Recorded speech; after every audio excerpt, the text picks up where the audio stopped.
Mes chers compatriotes, chers frères et sœurs d'Afrique et de la diaspora, très chers panafricanistes, c'est avec une immense joie que je m'adresse à vous en ce jeudi 21 août 2025, un jour qui restera gravé dans notre mémoire collective. Car ce jour n'est pas ordinaire. Il marque une avancée décisive dans notre marche irréversible vers la dignité et la souveraineté. Vous vous souvenez, il y a quelques mois, notre sœur, notre camarade de lutte pour l'émancipation du continent, Nathalie Yamb, fut injustement frappée par des sanctions arbitraires de l'Union européenne. Gel de ses avoirs, interdiction de séjour, de transit et même de simple survol de leur espace aérien. L'injustice avait parlé, croyant museler une voie libre.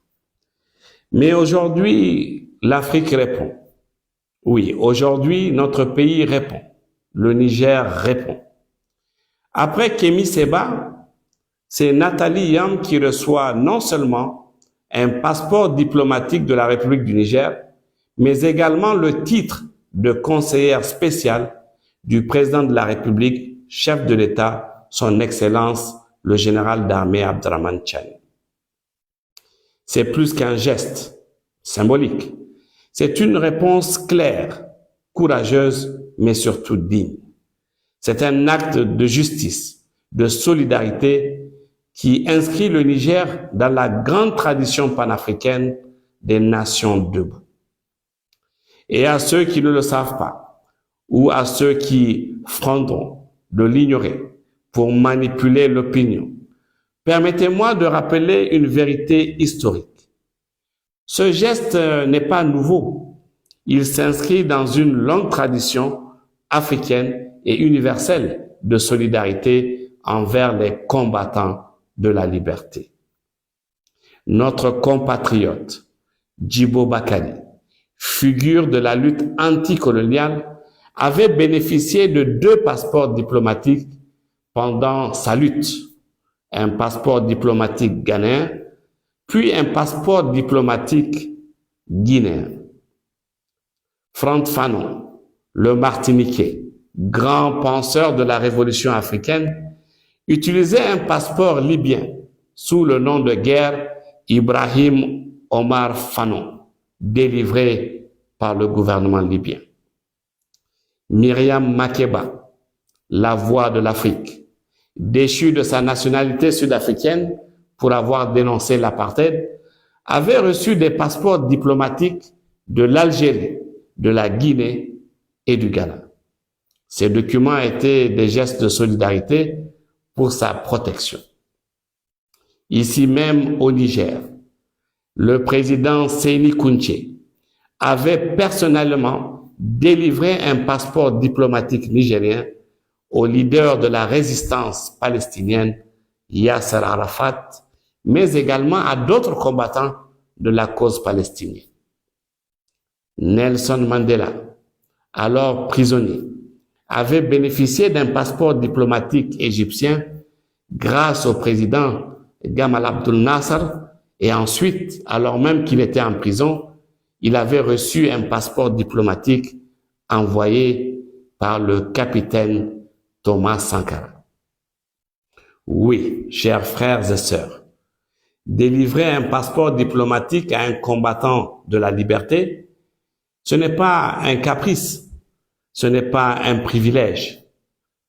C'est un acte politique, un geste de solidarité internationale, mais surtout un bouclier contre l'injustice, un signe de reconnaissance et de protection.